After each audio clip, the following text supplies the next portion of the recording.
오늘도 열반경 제25권 사자의 보살품을 공부하겠습니다. 사자의 보살품에서는 불성에 관한 말씀을 계속하고 계시는데요. 지난 시간에 길을 성인의 도에 비유하셨고 그늘을 불성에 비유하셔서 우리는 성인의 도를 따라 닦아가면 다 한 가지로 불성의 그늘에 들어가게 된다 라고 하시는 말씀 부분까지 공부했습니다.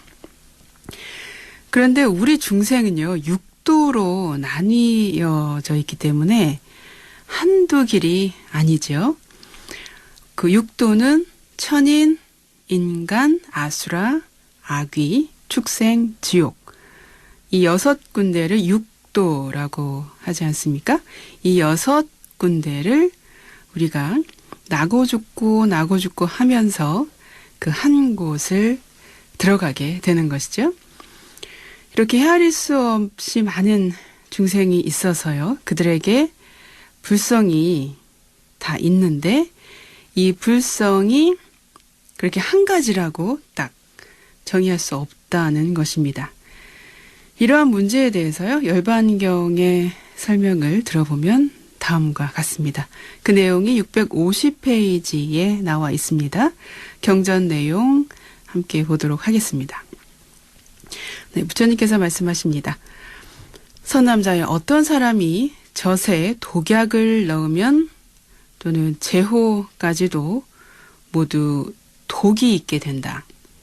그러나 젖은 타락이라 이름하지 않고 타락은 젖이라고, 여기서는 우유를 말하는 거겠죠? 네, 우유라 이름하지 아니하며 내지 제호도 그와 같으니라.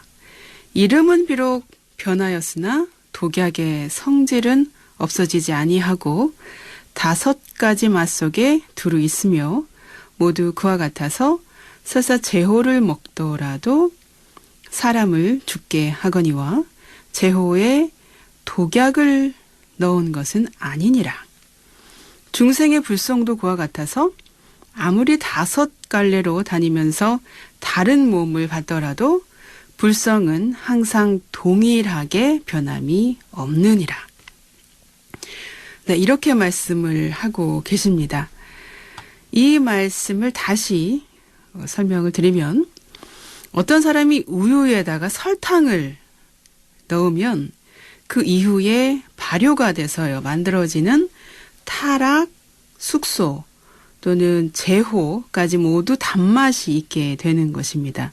이 단맛의 성질은 제호에 직접 설탕을 넣은 것은 아니지만 우유에다가 설탕을 넣어서 숙성을 시켜서 이루어진 것이기 때문에 타락, 숙소 또는 제호까지 그거는 점점 발효가 되면서 조금씩 다른 형태로 되는 그런 요구르트를 타락, 숙소, 제호 이렇게 이름 붙여놓은 것입니다.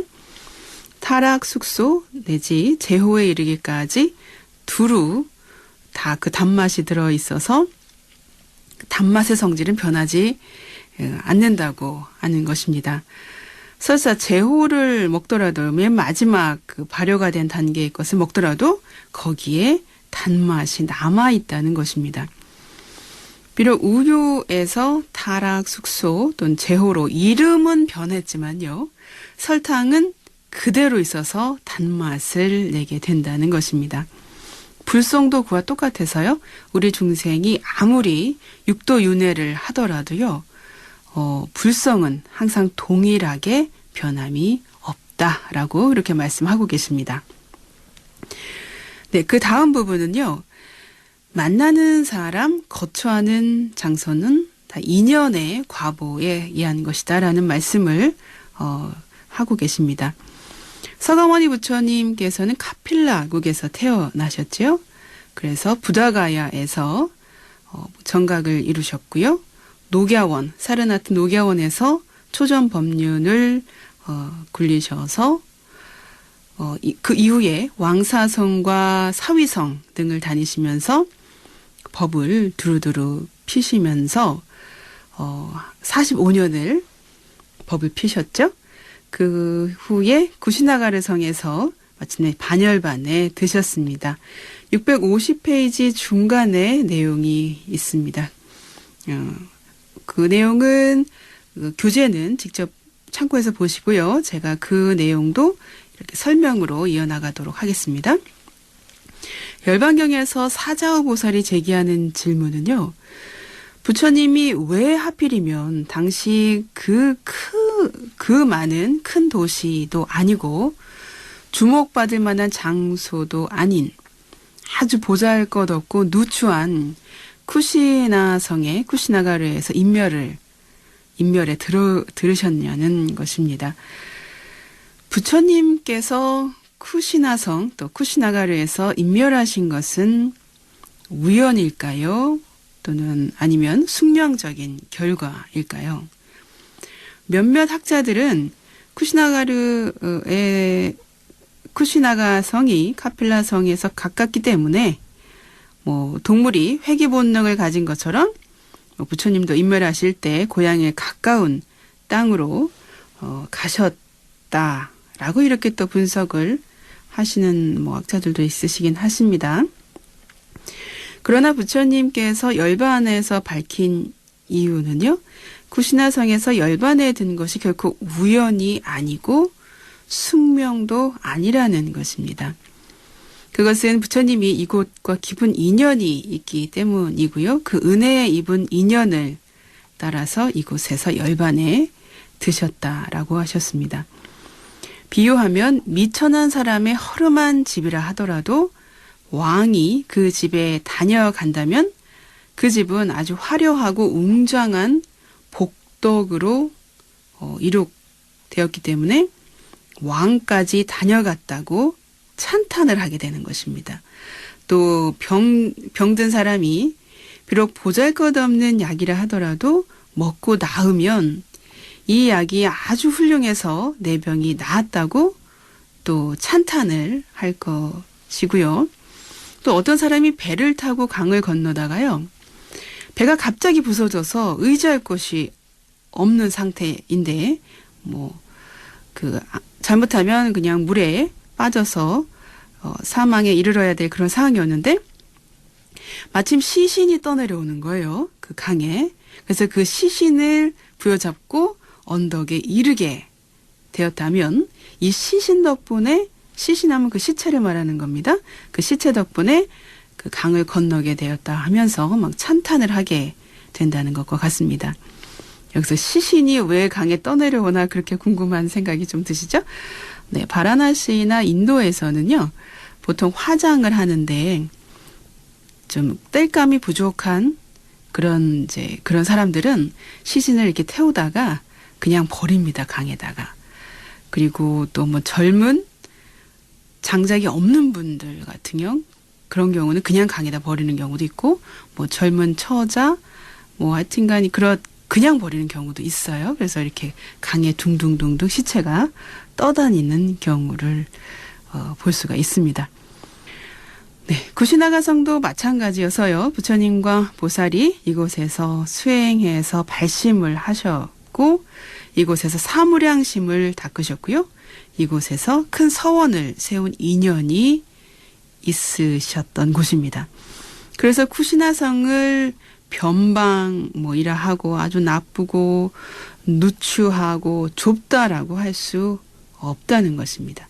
그 은혜를 갚고자 이곳에 이 먼 곳까지 이 허름한 지방까지 와서 열반에 드신 거라고 하시는 겁니다. 또 나아가서 또 왕사성이나 사위성 등지에서 설법을 한 것도 모두 좋은 것이든 그렇지 못하든 다 인연이 있었기 때문에 다 그렇게 그런 곳을 다니셨다라는 말씀하고 계십니다. 부처님께서 구시나가성에 3가지 인연이 있으셨다고 말씀을 하셨는데요. 그 내용이 650페이지 아랫부분에서부터 651페이지에 나오는 내용입니다.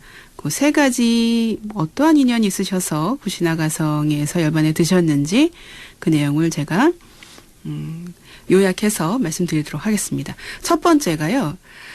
지나간 옛적 항아사수 겁 전에 선각이라는 겁 시절이 있었다고 합니다. 그때 교시가는 제석천, 제석의 성을 말한다고 그러네요. 네, 그 교시가라는 전륜 성왕이 이 성을 했는데 니련서나 이라발제하, 희련서나 이수말퇴하, 비바사나 등 500개의 강이 흐르고 또 수목이 굉장히 아름다웠고요. 백성의 수명도 굉장히 길었다고 합니다. 이 전륜성왕은 일체법이 무상하다는 것을 알고 십선법을 닦았고요. 생사고통에서 벗어날 수 있다는 그런 부처님법을 가르쳐줘서 백성들이 이 법을 또 잘 받아 지녀서 잘 닦았다고 합니다. 수행을 잘 했다는 것이죠. 서거머니 부처님은 이때 나는 부처님 명호를 듣고 십선법을 닦으며 안욕따라 삼맥삼보리의 마음을 내어 한량없는 중생들을 제도하였으며 모든 법이 무상하고 부처님만이 영원하다고 설하였다. 지금 옛 인연을 생각하여 구시나성에서 열반에 들고 일체법이 무상하고 부처님만이 영원하다고 설하는 것이라고 그렇게 말씀을 하셨다고 합니다. 이처럼 서가모니 부처님께서는요, 이 쿠시나가르성에 지나간 은혜를 갚으려고 쿠시나성에서 그렇게 임멸하셨다는 것입니다. 두 번째는 지나간 한량없는 것 전에 이곳이 구사발자라는 땅이었다고 합니다. 성견 전륜왕이 그의 제1태자였는데 그 1태자가 벽지불이 된 것을 보고 왕의 자리를 포기하고 자심, 자비로운 마음, 비심, 슬퍼하는 마음, 희심, 즐거워하는 마음, 사심, 평등한 마음, 자비희사, 사무량심 말하는 것이죠. 자비희사의 마음을 각 8년간 닦았다고 합니다. 이런 인연으로 지금 쿠시나성 사라나무 사이에 와서 삼매에 드시는 것이라고 하셨습니다. 652페이지로 넘어가겠습니다. 세 번째 인연은요. 지나간 한량없는 겁 전에 가비라성의 백정왕, 이건 정반왕과 같은 단어입니다. 그 정반왕과 부인 마야와 외아들 시달타가 있었는데요. 스승 없이 안욕따라 삼맥삼보리를 이뤄서요. 사립을 목건년에 그 두 제자와 아난이 또 시봉을 했고요. 부처님을. 그 다음에 사라상수나무에서 대열반을 또 설하시면서 거기서 대열반에 들어가시게 된 것입니다.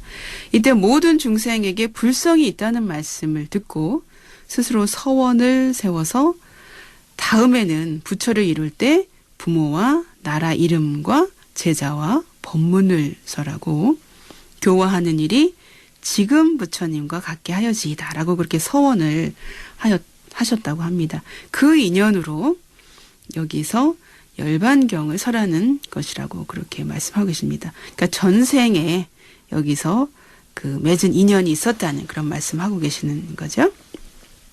서거머니 부처님은 전생에 구시나가르성에서 이와 같이 소중한 발심을 하셨고요. 또 사무량심을 닦으셨고 큰 서원을 세운 훌륭한 인연이 있으셨기 때문에 이곳에서 마지막 열반에 드셨다고 그렇게 말씀하고 계십니다. 다음은 서가모니 부처님이 왕사성과 사위성 등에 또 가신 그 연유에 대한 얘기를 이어서 하고 계시는데요. 이 두 성에서 왕사성과 사위성에서 빈비사라 왕과 가섭 사명제하고 수달타 장자 등을 만난 인연 때문에 이 성에 가셔서 법을 설하게 되셨다라고 하는 말씀하고 계십니다. 그 내용이 653페이지에 나오는 내용입니다. 먼저 왕사성에 간 연유에 대해서 말씀하고 계시는데요. 왕사성에는 두 가지 인연이 있으셨다고 합니다.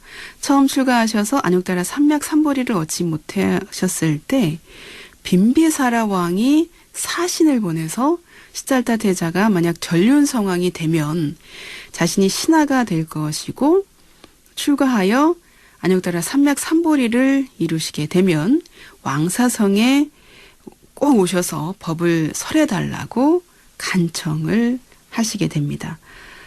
또 안욕달라 삼맥삼보리를 얻고 나서 교살라국으로 가는 중에 니련선하에서 바라문 가섭하고 그의 500제자를 만나서 또 하룻밤을 쉬셨고요. 거기서 법을 설하시게 됩니다. 그런 법을 설하셨기 때문에 가섭바라문이 가섭바라문과도 그런 인연을 맺게 되었고, 부처님은 또 그 가섭바라문과 인연을 맺게 된 이야기들이 그 뒤에 나오는데요. 사실 가섭은 다른 종교를 믿고 있는 다른 스승을 따르고 다른 종교를 믿고 있는 그런 사람이었는데요. 그때 부처님께서 그 사당에 들어가셔서 이제 그 신통을 보이시죠. 동령을, 아주 무서운 동령을 다 제압하시고 이렇게 발에 담으시는 그런 모습이 이제 나오게 됩니다. 그럼 부처님의 생에 보면 그런 이야기가 나옵니다. 이렇게 그런 신통을 보여주시고 그것에 주무시고 하셨지만 그 뱀에게 어떠한 해도 입지 않은 것을 보고 그 가섭이 부처님께 귀의하게 된다 하는 그런 얘기가 있습니다. 이들에게 18변화를 보여주시면서 그 신통을 보여주시면서 아란가를 얻게 해주셨던 거죠. 나중에. 그래서 육사외도가 부처님에게 악한 마음을 가지고 있었지만 그러한 것들을 다 나중에는 감화를 받게 해서 부처님께 귀하게 만드신 것입니다. 이와 같이 좋은 인연, 나쁜 인연이 다 있으셨기 때문에 그런 왕사성으로 가게 되었다라는 그런 말씀하고 계시고요. 서가모니 부처님께서 왕사성에 가서 법문을 설하시면서 욕계천 8만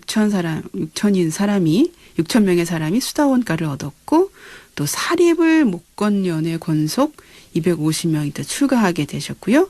육사외도가 또 사위성 그 이후에 또 사위성으로 가게 되는 인연을 얻게 됩니다. 요 내용은 사실 부처님의 생애에서 자세하게 설해드렸는데 이야기가 사실 길어서 자세하게 말씀 못 드리고 넘어가도록 하겠습니다. 다음으로는 사위성으로 가신 연유에 대해서 말씀하고 계시는데요. 그 내용 653페이지에서 657페이지까지 이어집니다. 사위성의 장자 수달타가 왕사성에 오셨다는 얘기는 부처님 생애에 나오는 것이죠. 그 인연으로 인해서 그 사위성에 가시게 되셨고요. 부처님을 또 초청하게 되죠. 그래서 부처님께서 승낙을 하셨고 사위성에 가시게 됐고 수달타 장자가 부처님께 승원을 지어서 공양 올리게 되죠. 이때 사리불이 성박 어느 곳이든 멀지 않고 가깝지도 않은 그런 곳에 샘물이 많고 훌륭한 숲과 꽃과 과일이 무성하고 한적하고 깨끗한 곳에 절을 지어서 그렇게 부처님을 모셨다고 합니다. 그때 이제 기타태자가 그렇게 좋은 터를 갖고 있는 거를 알고 그 땅을 살려고 했는데 팔지 않으려고 하니까 그곳에 다 금을 쫙 깔아서 기타태자를 감동시켜서 결국은 기타태자가 그 땅을 기부하고 거기에 아주 좋은 기원정사를 지어서 부처님을 모셨다라는 그런 인연으로 인해서 사위성에 가시게 됐다는 말씀을 하고 계십니다.